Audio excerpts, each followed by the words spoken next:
Assalamualaikum warahmatullahi wabarakatuh. Shalom, Om Swastiastu, Namo Buddhaya, dan salam kebajikan untuk semuanya. Perkenalkan, kami dari kelompok 2 akan membahas mengenai PSAK 201 terkait penyajian laporan keuangan.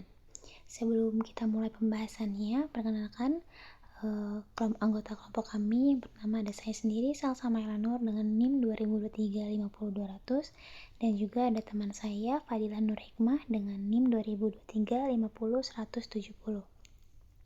Selanjutnya kita mulai ke pembahasannya.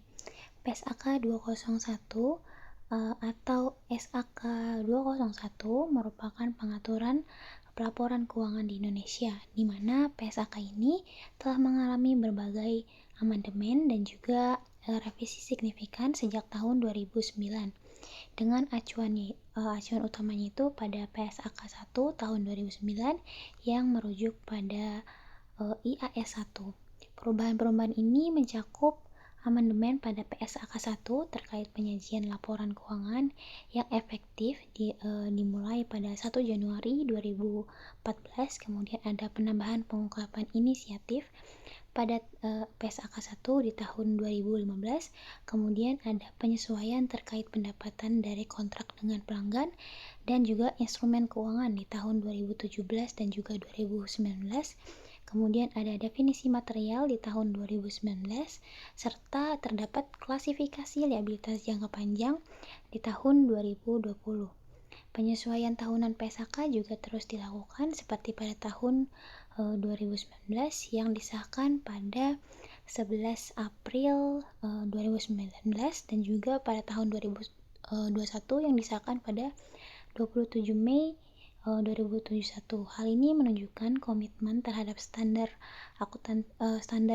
pelaporan keuangan yang lebih relevan dan juga terkini. Selanjutnya itu ada tujuan PSAK 201.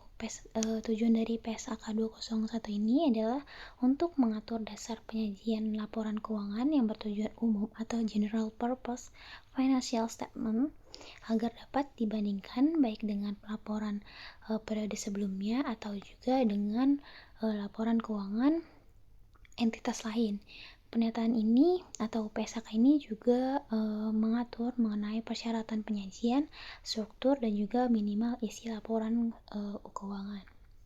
Selanjutnya ada tentang ruang lingkup PSAK 201. Ruang lingkup PSAK 201 ini hanya terhadap entitas yang melakukan penyajian dan juga penyusunan yang bertujuan umum. Namun, PSAK 201 ini tidak berlaku untuk entitas syariah dan juga terhadap laporan intern. Next, mengenai laporan keuangan. Laporan keuangan adalah suatu penyajian terstruktur dan juga posisi kinerja keuangan suatu entitas yang bertujuan untuk membuat suatu keputusan yang ekonomis dan juga untuk mempertanggungjawabkan suatu manajemen. Laporan keuangan ini berisi informasi mengenai aset, liabilitas, ekuitas, penghasilan dan beban, kontribusi dari pemilik, distribusi kepada pemilik, dan juga terdapat arus kas. Next, laporan keuangan yang lengkap itu terdiri dari beberapa. Yang pertama ada laporan posisi keuangan, yang kedua ada laporan laba rugi dan juga penghasilan komprehensif lain, yang ketiga ada laporan perubahan ekuitas, yang keempat ada laporan arus kas, yang kelima ada catatan atas laporan keuangan, yang keenam ada informasi komparatif mengenai periode terdekat sebelumnya, yang ketujuh ada laporan posisi keuangan pada awal periode terdekat sebelumnya. Next, karakteristik umum dari laporan keuangan. Suatu laporan keuangan itu harus disajikan secara wajar dan juga patuh terhadap SAK Indonesia, dan juga laporan keuangan itu harus diasumsikan sebagai keberlangsungan suatu usaha. Apakah usaha tersebut dapat bertahan atau tidak. Kemudian laporan keuangan ini juga disusun berdasarkan dasar akrual atau seperti mengakui pendapatan dan juga beban saat transaksi tersebut terjadi tanpa melihat kapan uang kas tersebut diterima atau dibayarkan, kecuali pada laporan arus kas, karena kalau laporan arus kas itu harus mengakuinya saat terjadi penerimaan kas atau pengeluaran kas. Kemudian ada laporan keuangan, itu harus juga mempertimbangkan materialitas dan juga penggabungan pos-pos yang memiliki fungsi yang sama. Kemudian laporan keuangan juga tidak diperkenankan untuk melakukan offsetting atau saling hapus antar pendapatan dengan beban, kemudian atau aset dengan liabilitas. Kemudian frekuensi laporan keuangan yang disajikan itu adalah 1 tahun atau 12 bulan. Lalu pada laporan keuangan itu harus terdapat informasi komparatif mengenai periode sebelumnya. Selanjutnya, laporan posisi keuangan yang biasa dilihat di laporan suatu perusahaan ada SOFP. Menurut PSAK 201 ini ada beberapa pos yang berisi laporan keuangan, dan juga termasuk di dalamnya beberapa antara lain ada aset tetap, properti investasi, provinsi, utang usaha dan utang usaha lain, piutang usaha, aset tidak berwujud, persediaan, kas tarakas, liabilitas keuangan, dan juga modal saham. Next, dari pos-pos tersebut yang tadi disebutkan, kita dapat melakukan pemisahan masing-masing entitas. Contohnya aset tetap, jika dipecah atau kita rincikan, aset tetap itu terdiri dari beberapa aset lainnya seperti ada tanah, bangunan, kendaraan, peralatan, dan juga lain-lain. Jadi kita dapat memecah lagi masing-masing pos tersebut menjadi beberapa entitas. Entitas menyajikan pos-pos tambahan, judul dan subtotal dalam laporan posisi keuangan jika penyajian tersebut relevan untuk pemahaman posisi keuangan entitas. Subtotalnya itu ada yang pertama berisi pos-pos yang berasal dari jumlah yang diakui dan diukur sesuai dengan PSAK. Kemudian yang kedua, disajikan dan diberi judul sehingga pos-pos yang merupakan subtotal dapat disajikan dengan mudah dan juga mudah untuk dipahami. Yang ketiga itu konsisten dari suatu periode ke periode lainnya. Yang keempat itu tidak lebih diutamakan daripada subtotal dan juga total yang disyaratkan PSAK untuk laporan keuangan. Kemudian PSAK ini tidak mengatur susunan atau format penyajian pos-pos, tetapi setiap pos-pos harus disajikan secara terpisah. Terdapat keterangan lainnya, itu entitas mempertimbangkan apakah pos-pos yang disajikan secara tersendiri didasarkan pada penilaian. Ada beberapa penilaiannya, itu yang pertama dari sifat dan likuiditas suatu aset, yang kedua ada fungsi aset dalam suatu entitas, yang ketiga ada jumlah, sifat, dan jangka waktu liabilitas. Next, perbedaan aset lancar dan tidak lancar serta liabilitas jangka pendek dan juga jangka panjang. Aset lancar adalah aset yang diharapkan direalisasi menjadi suatu kas, kemudian dijual atau digunakan dalam siklus operasi normal perusahaan. Kemudian aset tersebut direalisasikan dalam waktu 12 bulan setelah periode pelaporan. Dan untuk aset tidak lancar adalah semua kriteria yang tadi disebutkan itu yang tidak memenuhi, maka itu disebut dengan aset tidak lancar.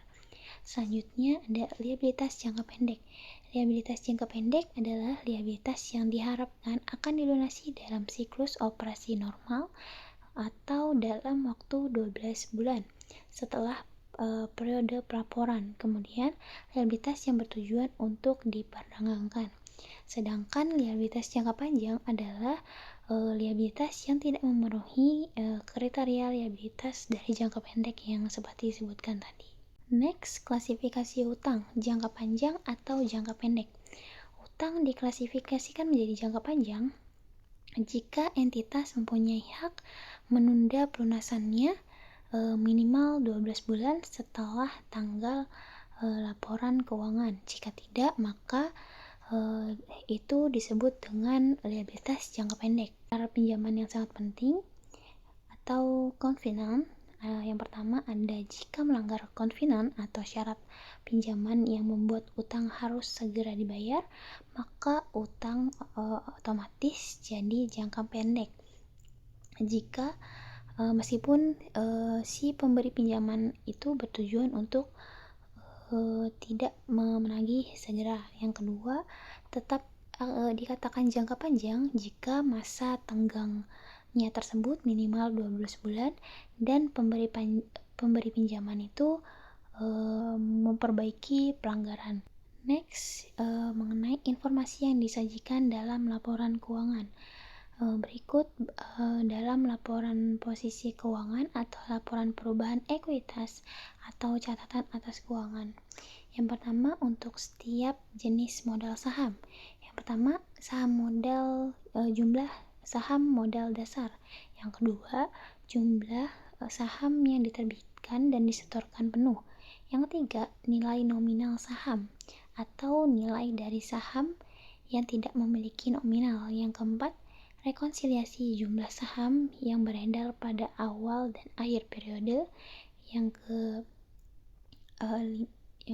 kelima, ada hak keistimewaan dan juga pembatasan yang melekat pada setiap kelas saham. Yang keenam, ada saham entitas yang dimiliki oleh entitas itu sendiri atau oleh entitas anakan atau cabang atau juga oleh entitas asosiasi. Kemudian yang selanjutnya ada saham yang dicadangkan untuk penerbitan dan juga hak opsi dan juga kontrak penjualan saham termasuk jumlah dan juga persyaratan. Selanjutnya akan dijelaskan oleh teman saya. Sebelum melanjutkan ke materi selanjutnya, perkenalkan saya Fadila Nurikma dengan NIM 2023-50170. Kita lanjut ke materi laporan laba rugi dan penghasilan komprehensif lain. Apa sih penghasilan komprehensif lain itu? Penghasilan komprehensif lain adalah perubahan nilai aset atau liabilitas yang belum diakui dalam laba rugi tapi tetap mengubah ekuitas. Penghasilan komprehensif terdiri dari laba rugi berjalan dan penghasilan komprehensif lain. Laporan laba rugi, laba dan rugi komprehensif dapat disajikan dengan dua cara. Yang pertama yaitu satu laporan atau bagian pertama laporan laba rugi dan dilanjutkan bagian kedua penghasilan komprehensif lain. Terus ada juga disajikan dengan cara dua laporan, laporan laba rugi dan laporan penghasilan komprehensif lain yang dimulai dari laba rugi tahun berjalan. Lalu kepada siapa aja sih kita harus menyajikan informasi tambahan mengenai bagaimana laba rugi dan penghasilan komprehensif tersebut dibagi. Nah, di sini ada poin A dan B. Poin A menjelaskan bahwa laba rugi selama periode harus dijelaskan pembagiannya kepada yaitu yang pemilik entitas induk, misalnya kayak pemegang saham utama, kemudian direktur dan sebagainya. Kemudian yang kedua, ada juga kepentingan non pengendali, yaitu pihak lain yang juga punya saham tapi bukan pengendali utama. Kemudian poin B dijelaskan bahwa penghasilan komprehensif selama periode juga harus dijelaskan pembagiannya kepada pemilik entitas induk seperti tadi, misalnya pemegang saham utama, direktur dan sebagainya. Kemudian juga sama aja kayak ke kepentingan non pengendali. Kemudian selanjutnya ada penghasilan komprehensif lain yang tidak direklasifikasi. Di sini saya mengambil contoh perusahaan XYZ melakukan revaluasi aset tetap pada tanggal 1 Januari 2022. Nilai perolehan aset tersebut sebesar 900.000, akumulasi depresiasi 300.000, aset lalu direvaluasi menjadi 700.000 dan masa manfaat tersisa 10 tahun. Nah, pertama kali pencatatannya yaitu pencatatan jurnal saat revaluasi. Jurnalnya yaitu akumulasi depresiasi pada aset tetap sebesar 300.000. Kemudian jurnal aset tetap pada surplus revaluasi sebesar 100.000. Ini didapat dari 900.000 dikurang 300.000 sisa 600.000. Kemudian 700.000 dikurang 600.000. Jadi jurnalnya aset tetap pada surplus revaluasi sebesar 100.000.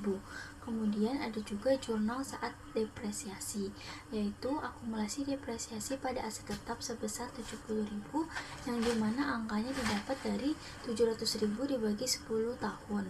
Kemudian pencatatan jurnal depresiasi dari surplus revaluasinya aset tetap pada surplus revaluasi sebesar 10.000, yang dimana didapat dari surplus revaluasi 100.000 dibagi 10 tahun.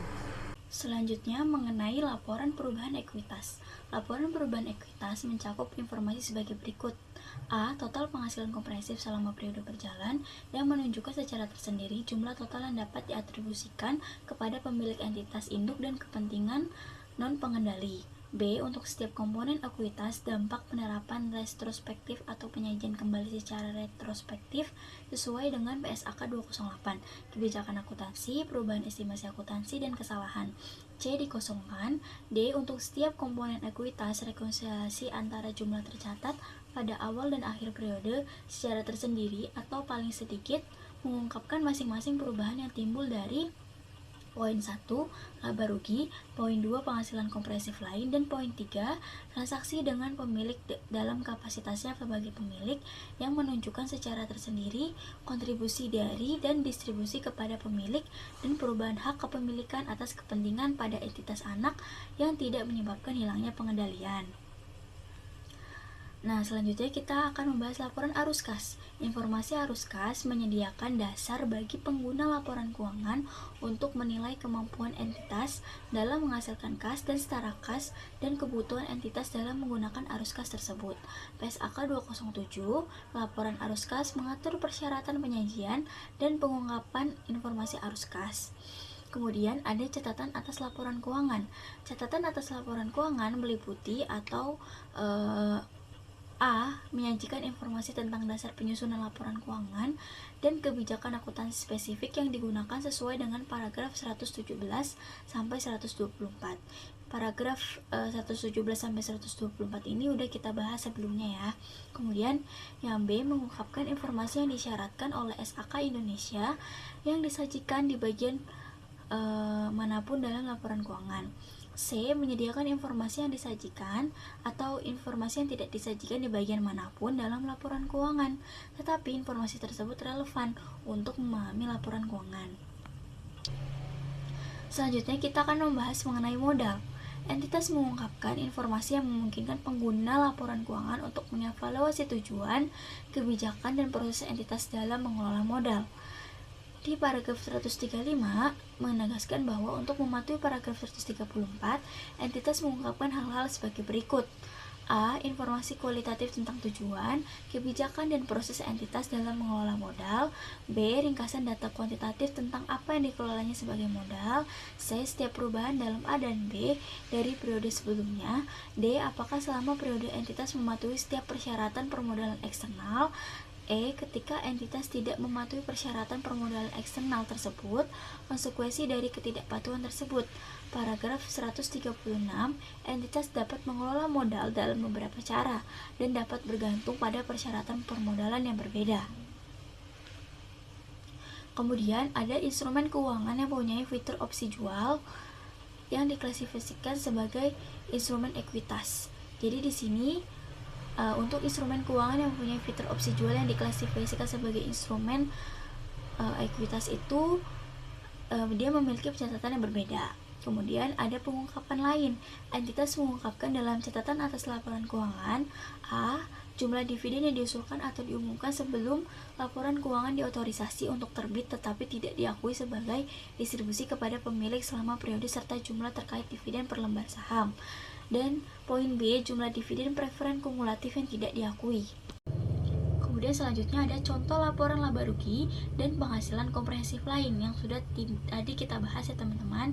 Jadi di dalam laporan laba rugi dan penghasilan komprehensif lain, ini kita membandingkan tahun saat ini dengan tahun sebelumnya.